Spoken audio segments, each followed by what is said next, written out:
team news as always. Any fresh concerns out of Tuesday night? No, which is good. Everyone's come through the game fine, so we look in a good place. Callum, John Terrell have been both on the grass last few days, not with us, but getting closer to a return. We're probably looking at Tuesday of next week for them too. So yeah, we're fine in that department. Neither of those two would be about. No, next week. You mindful of keeping it fresh for a third game in a week? Is rotation on your mind? Possibly.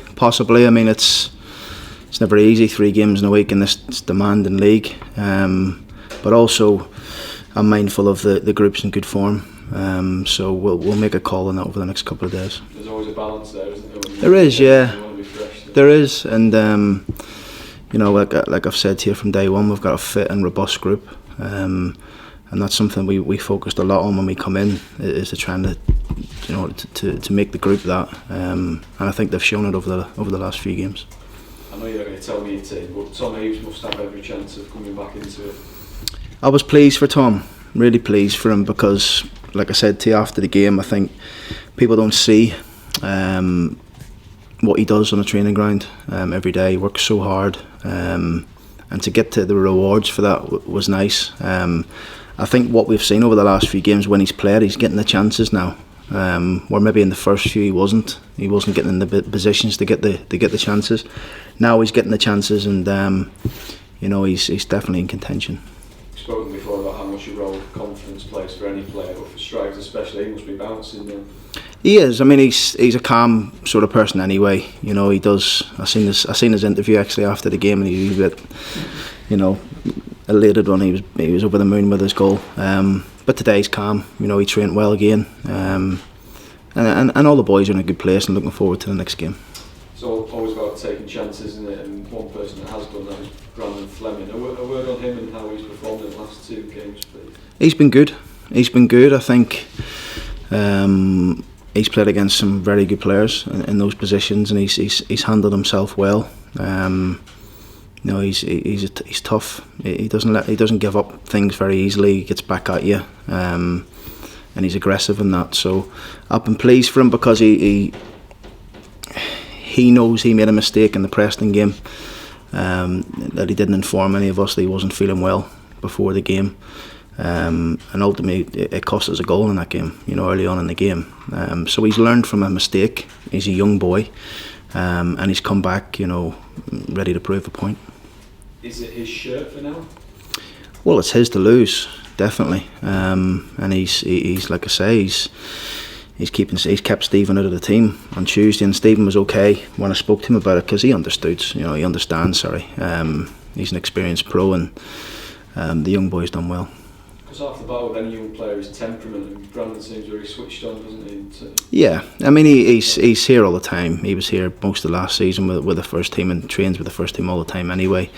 You know, he understands what it takes, and he's been training well. Deserved the opportunity, and he's taken it.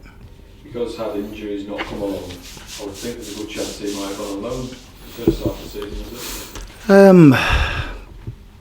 Possibly. It was in the back of our mind, but we knew when Callum came in he had a little bit of a problem, so that was never going to happen anyway. But you know, look, these things happen in football, and that's what I say to people like Robbie McKenzie, for example, that, you know, 1 minute you may not be on the subs bench, the next minute you could be starting the week after. That's how quickly it could happen, and then it's down to you to take your chance, because I'm a fair person. If you do well, then you keep the shirt. And age is never a barrier. No, definitely not. I think you've seen already with Elliot Bonds on the bench for us. King Lewis Potter's been on the bench.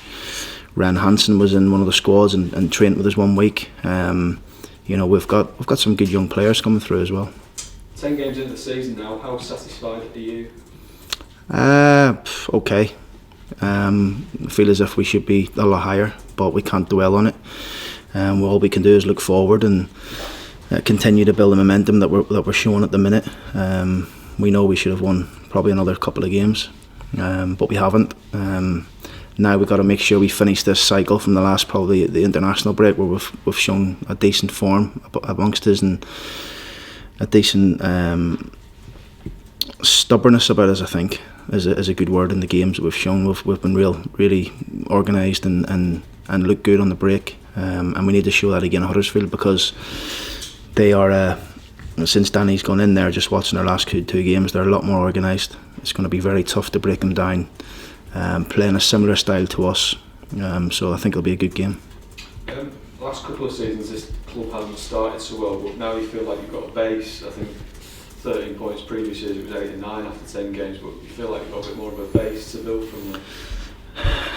Yes, I do. I mean, look, like I say to you, we always set a target for the boys. We're 2 games away from that.